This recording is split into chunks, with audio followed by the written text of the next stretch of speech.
They already found it. No, seriously, I'm not just clickbaiting you right now. Think back for a second, okay? In 2017, NASA holds this massive press conference, and the defining headline from that whole thing was literally, "We're closer than ever." Fast forward to 2023, and we're watching a Harvard physicist testify under oath to Congress, straight up saying we've already recovered non-human craft. Welcome to the Explainer. Because honestly, here's the real question we need to be asking right now. It is no longer a matter of if we find alien life tomorrow, but what actually happens to you personally the day after it drops. That visceral, immediate reality, that's exactly what we're mapping out today. All right, Section 1, the first 24 hours. Or, honestly, we should probably just call it chaos theory. Just look at the sheer speed of this breakdown. Hour 1, the government doesn't even announce it. Some scientist just leaks the whole thing on X, and they bring the receipts. Boom. By hour 3, every single major network is running the story. But half of them are calling it completely fake. Not because it actually is fake, mind you, but because dividing the room is literally the only broadcast script they know how to run anymore. By hour 6, the stock market doesn't just dip, it halts entirely. Trading completely stops out of just absolute, paralyzing uncertainty. And this illustrates our next point perfectly. Assumptions no longer exist. Every single system we've built as humans, our religions, our geopolitics, the entire economy, the military, is suddenly running on a foundational logic that has been entirely stripped away overnight. Everything we based our societal rules on, gone. And the craziest part of all this is just Tuesday. Moving to Section 2, the science drop and the spectrum of life. Okay, let's slow down, take a breath, and look at the actual scientific reality here. Because alien life covers a very, very wide spectrum. Step 1 is microbial life. Think ancient fossils locked in the ice of Europa, or bacteria hanging out on Mars. Statistically speaking, finding this is pretty much a certainty.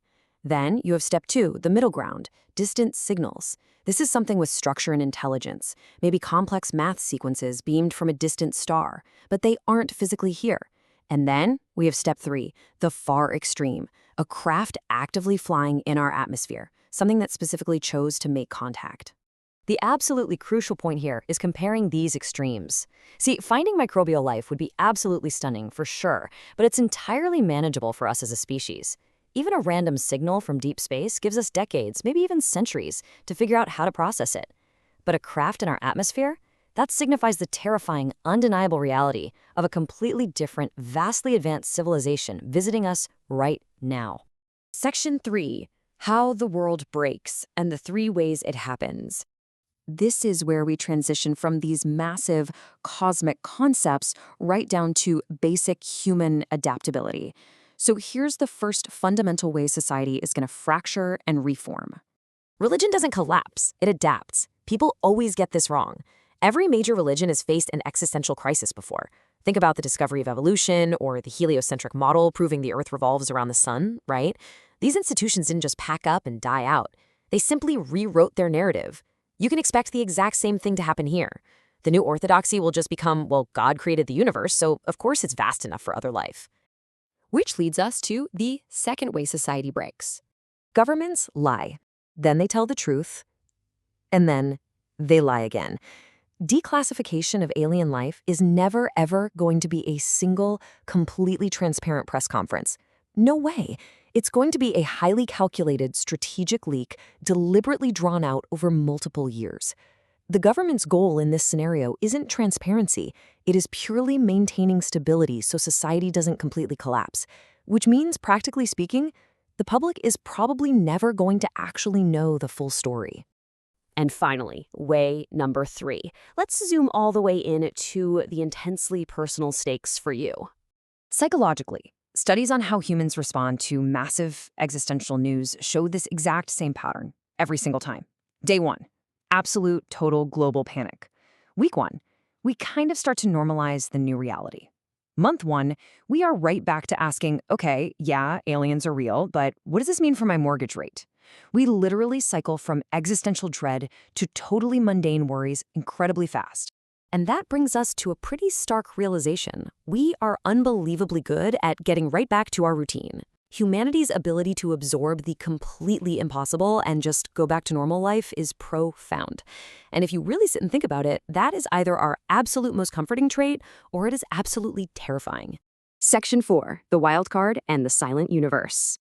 Now, I'm going to pull the rug right out from under that newfound comfort we just found, because there is a twist here that nobody is really talking about.